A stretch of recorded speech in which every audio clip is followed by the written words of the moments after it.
السلام علیکم. هیله لرم چې تاسو ټول به روغ او جوړ اوسئ.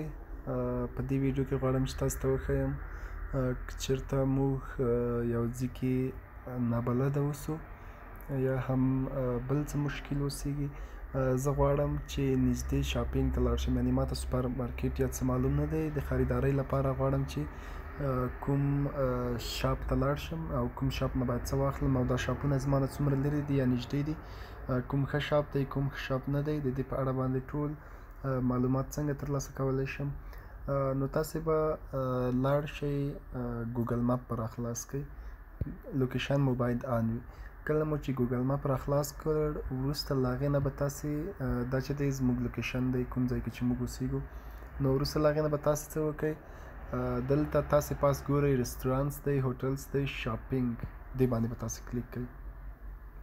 کله مو چې دې باندې تاسې کلیک کړ دلته به هغه سټورونه یا هغه شاپونه چې تاسو څنګه کېږي تاسې ته ښه ریټ لري، دلته تاسې رینګ کې ګورئ، 5 رینګ هغه لري او همداسې دا هغه سټورونه دي چې تاسو ته نږدې دي، یعنې نظر دیوان بیګي سوپر مارکیټ او یعنې ستاسې د دې لوکیشن سره نږدې دي. زموږ لوکیشن چېرته دی؟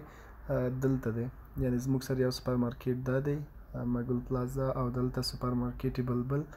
نو دلته یوازې تاسو ته څنګه کېږي سوپر مارکیټ دلته ګورئ، دلته کاکا فضل او همداسې نور سوپر مارکیټونه څنګه کېږي تاسو ته راځي. او تاسې که غواړئ که نور هم سرچ کې مو اډوانس سرچ ورپسې وکړئ، اوپن ناو کوم چې اوس راخلاص دي هغه شاپونه ماته څنګه که راته یې په ګوته که یا یې راته وښیه، نو هغه به تاته څنګه کېږي، هغه به تاته داسې وښیي چې اوس دغه سټورونه آف یعنې خلاص دي، د دې نه اخیستی شي. همداسې ټاپ ریټ یعنې چې ښه رینک یا ښه درجه کې اوسېږي هغه سوپر مارکیټونه ماته وښیه.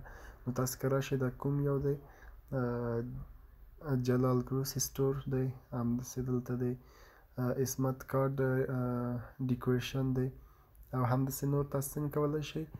زه وایم چې نه مدام سوپر مارکیټ دې اوسي یا هم سټور دې اوسي چې زه ترېنه څه واخلم، هغه ماته څنګه که راته یې په ګوته که، نو هغه به هم تاسو څنګه کړي همداسې درته په نښه باندې کړي. نو په دې توګه تاسې کولی شئ چې خپل څنګه وکړئ سوپر مارکیټ یا هم سټور ځان لپاره په هغه ځای کې چې تاسو نابلده اوسئ تاسې سټور خپل ځان یا هم بل چاته په راهنمایي کوئ د دې له طریقه، او یا هم که تاسې کوم بل هېواد ته تللي اوسئ د هغه هلته نه پوهېږئ چې د کوم ځای نه څه واخلم، نو تاسې کولی شئ د ګوګل مپ په واسطه باندې سټورونه پیدا کړئ او د هغې سره حتی په اړیکه کې شئ. دلته سټور ویو آل لیست دلته لیست درکوي او دلته تاسې ورسره اړیکه هم نیولی شئ.